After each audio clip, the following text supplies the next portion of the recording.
வணக்கம் மக்களே. இந்த அக்வாரியம் காம்ப்ளெக்ஸ் எங்கே இருக்குதுன்னு பார்த்தீங்கன்னா மலப்புழா டேம் கார்டனுக்கு பின்புறமாக தாங்க இது அமைஞ்சிருக்குது. இந்த அக்வாரியம் காம்ப்ளெக்ஸில் என்ட்ரி ஃபீஸாக சின்னவங்களுக்கு 20 ரூபாயும் பெரியவங்களுக்கு 30 ரூபாயும் சார்ஜ் பண்ணுறாங்க. டிக்கெட் எடுத்துகிட்டு உள்ளே நுழைஞ்சதுமே ஒரு மிகப்பெரிய மீன் சிலை இருக்கிறத நம்மளால் பார்க்க முடியுங்க. என்னோட வாழ்க்கையிலேயே இதுக்கு முன்னாடி இவ்வளோ பெரிய மீன் சிலையை நான் பார்த்ததே இல்லைங்க. ஃபர்ஸ்ட் டைம் இங்கே தான் நான் பார்த்துருக்கேன். ஸோ வாங்க அப்படியே நம்ம உள்ளே போய் வேறு உள்ளே என்னென்ன இருக்குன்றதை பார்த்துடலாம். ஸோ உள்ளே நுழையிறதுக்கு முன்னாடி டோரில் ஒரு நோட்டீஸ் ஒன்று ஒட்டியிருந்தாங்க. ஸோ அது என்னென்னு பார்த்தா ஃப்ளாஷ் லைட் அடித்து ஃபோட்டோஸ் அண்ட் வீடியோஸ் எடுக்க வேண்டாம் அப்படின்னு போட்டிருந்தாங்க. அது மீன்களுக்கு கண் பாதிப்பை ஏற்படுத்தும் அப்படின்ற மாதிரியும் ஒட்டியிருந்தாங்க.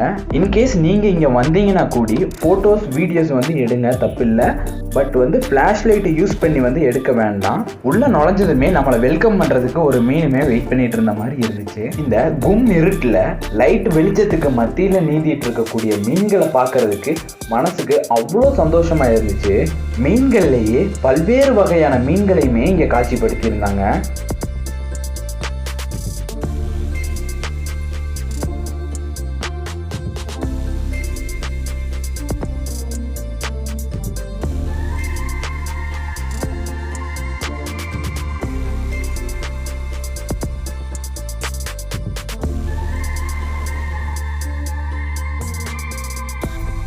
மீன்கள் மட்டும் இல்லாமல் இங்கே ஆமையையுமே காட்சிப்படுத்தி இருந்தாங்க. இந்த ஆமையை பார்க்கும்போது என் மனசில் ஒன்று தாங்க தோணுச்சு. முயலும் வெல்லும், ஆமையும் வெல்லும், முயலாமை என்றைக்குமே வெல்லாது அப்படின்ற பழமொழி மட்டும்தாங்க என் மனசில் ஓடிட்டு இருந்துச்சு.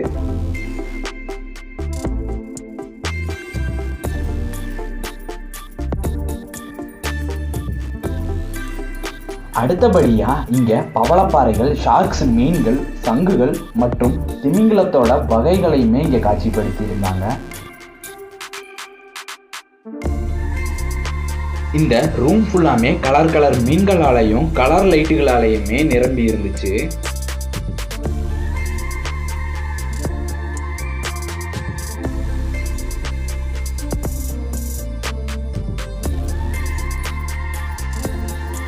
சின்ன மீன்கள்ல இருந்து பெரிய மீன்கள் வரைக்குமே இங்கே இருந்துச்சு.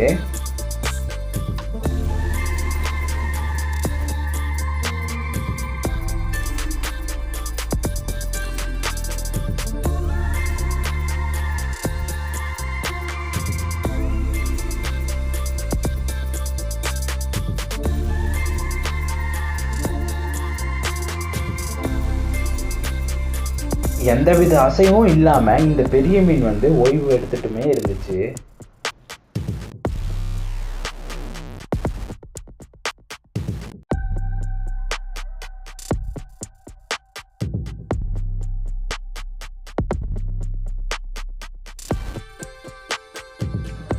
இந்த செக்ஷனோட முடிஞ்சிருச்சுன்னு பார்த்தா அடுத்த செக்ஷனுக்குள்ளேயுமே உள்ள என்ட்ரானோம்.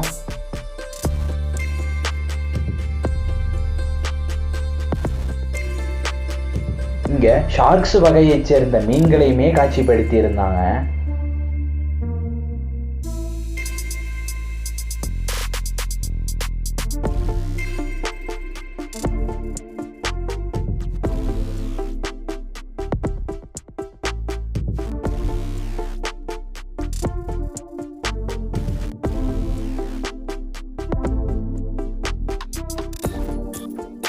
அடுத்தபடியாக பாம்போட உடல் அமைப்பும் சிறுத்தையோட நிற அமைப்பும் கொண்ட மாதிரியான மீனையுமே காட்சிப்படுத்தியிருந்தாங்க. இந்த மீனை பார்க்கறதுக்கே கொஞ்சம் வித்தியாசமாக இருந்துச்சு.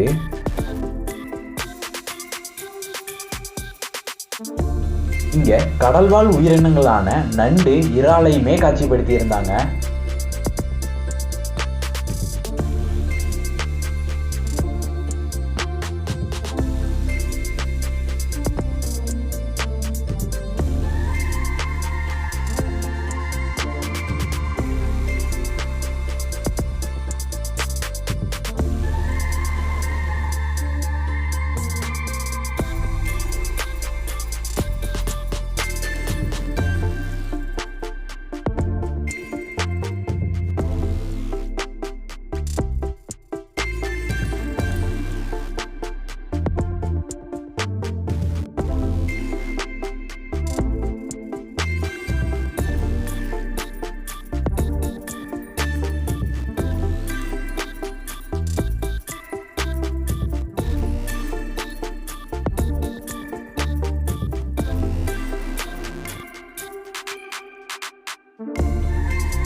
உள்ள எல்லாத்தையும் சுற்றி பார்த்துட்டு வெளியே வந்ததும் லைட்டாக மழையுமே பேஞ்சிட்டு இருந்துச்சு.